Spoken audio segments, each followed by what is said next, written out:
there, I'm Dr. Eileen Kennedy Moore, also known as Dr. Friendtastic. I'm an author and clinical psychologist based in Princeton, New Jersey. Here's today's question. Hi, my name's Owen. I am 8 years old. How do I get better at using stop signals with my friends? Hi, Owen. I'm so glad you sent in this question.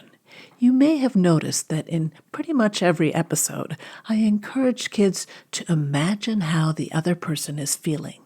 This is called perspective taking, and it's very important for building and keeping strong and caring friendships.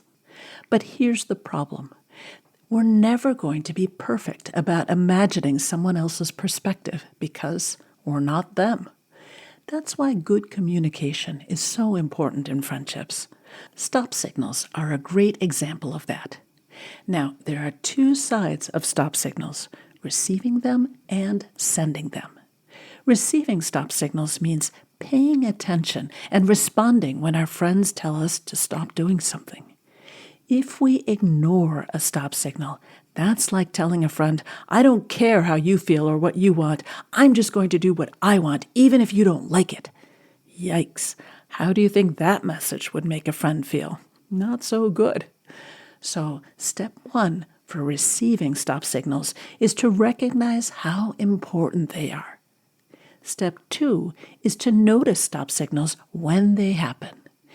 You may want to make a list of possible examples.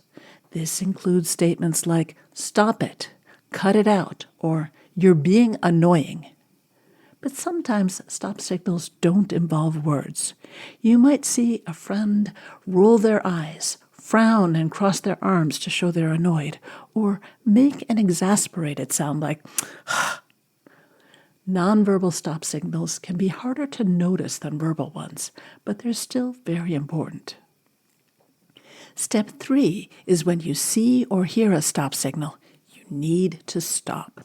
That shows caring for your friend and just plain politeness. Now, some kids have a hard time stopping.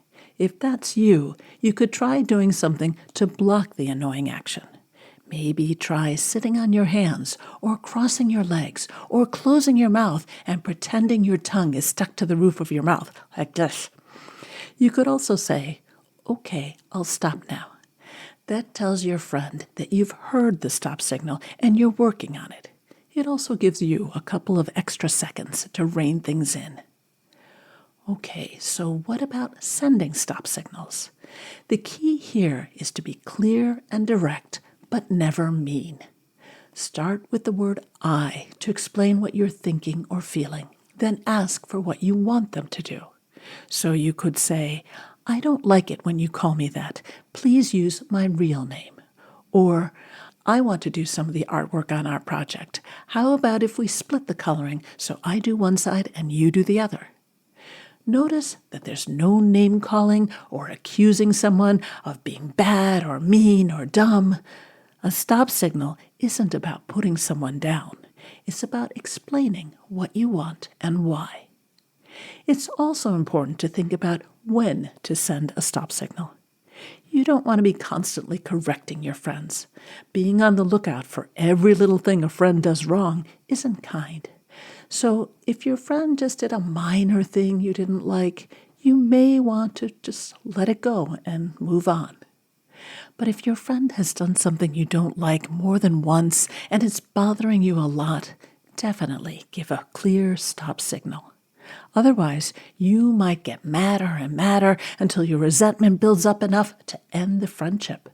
And then your friend would be completely confused about why you're mad because you didn't say anything. Friends can't read each other's minds, so sending and receiving stop signals helps protect friendships. This has been Kids Ask Dr. Friendtastic.